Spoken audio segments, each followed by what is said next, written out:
कृत्यबाहो आया ना, कृत पकड़ दिया, कृत्यबाहो सरस्तस्योग्रे श्रृंगम विवाहरत हते पतरि तत्पुत्रा अयोतम दद्रु भयात।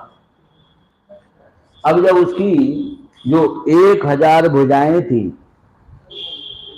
और जब वह कट गई, बाहो कृत, तो उन बाहों के कतरे जाने पर, कृत माने कतर जाने पर, तो बाहो हो कृत, तो उन बाहों के कतरे जाने पर, और गिरेहि श्रृंगम इव, पहाड़ की चोटी के समान जो तस्य सिराह, उसका बड़ा भारी जो सिर था, और सिर को भी परशुराम जी ने अपने फरसे से आहरत माने काट दिया।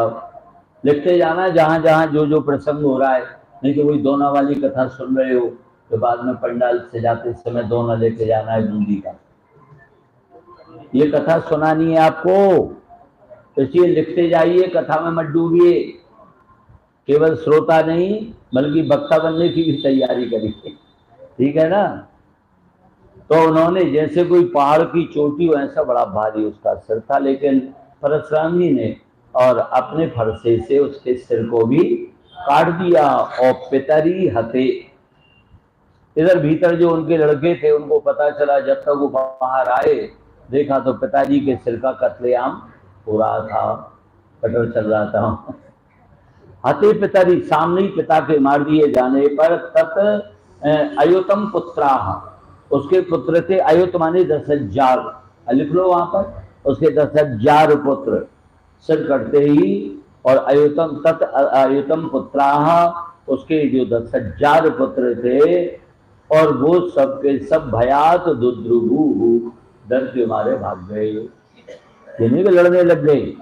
सामने ही जब उन्होंने देखा, बाप रे बाप ये कौन सी मशीन है, पिताजी के इतने बड़े सिर को यूं ही कतर दिया, तो वो बेचारे डर के मारे भाग गए। अग्निहोत्री मुपावर्त्यो सवत्साम परवीर्यः समुपेत्याश्रमं पित्रे परिक्लिष्टाम समर्पयत्।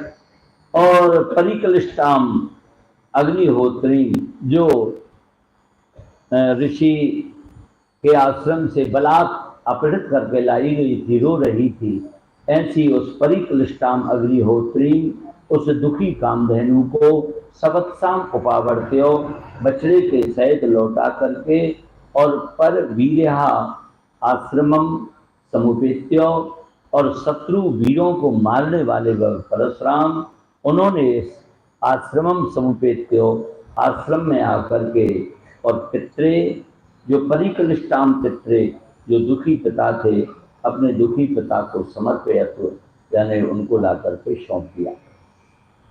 स्वकर्म तत्कृतम रामा पित्रे भ्रातृभ्य एविचो वर्णयामास तच्छित्वा जम दग्नि रभाषतो।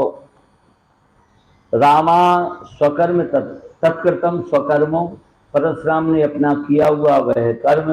बोले भाई कैसे हुआ, इतना प्रबल प्रतापी राजा, वो स्वयं ही और लाखों पे भारी था, फिर उसके साथ 17 अक्षौणी से। अब आप विचार करिए, तो ऋषिवर ने 17 अक्षौणी सेना का सत्कार किया, तब पागल हो गया वो, इनका वैभव देख करके भी इतना सब कहाँ से आया, दोनों पत्तल लाना मुश्किल है, इतने तो कंद फूल नहीं इकट्ठे हो पाते, सबरे अगल बगल के जंगल बर्बाद हो जाते तो भी।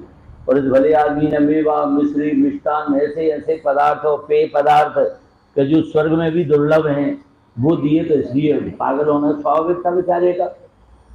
तो इस प्रकार से बोली आपने कैसे मारा? परशुराम जी बोले हुआ क्या, वो जा रहा था, मैंने कहा भाई इधर बीच में से कैसे निकलूंगा, मैं बाईपास निकल के उसके दरवाजे पे जाकर खड़ा हो गया। अच्छा पहले ही पहुंच गया? बोले हाँ। अब बड़ी खुशी मनाता हुआ जा रहा था वो, और जो उसने मुझे देखा तो उसने देखा ये कौन, मैं कहता अरे बदतमीज कायर, तो ये सहस्त्रार्जुन जानता है मुझे? मैं अभी तुझे बताता हूं कि तूने मेरे आश्रम में जाकर ये जरूरत कैसी। अरे फटीचर कहां से बोल रहा है, किससे बोल रहा है, तू जानता है? तो कर दो इसका सफाया। तो इस सेना फैल पड़ी। अच्छा सेना पूरी? बोले हाँ। फिर क्या हुआ? बोले बस अपना तो एक ही फरसा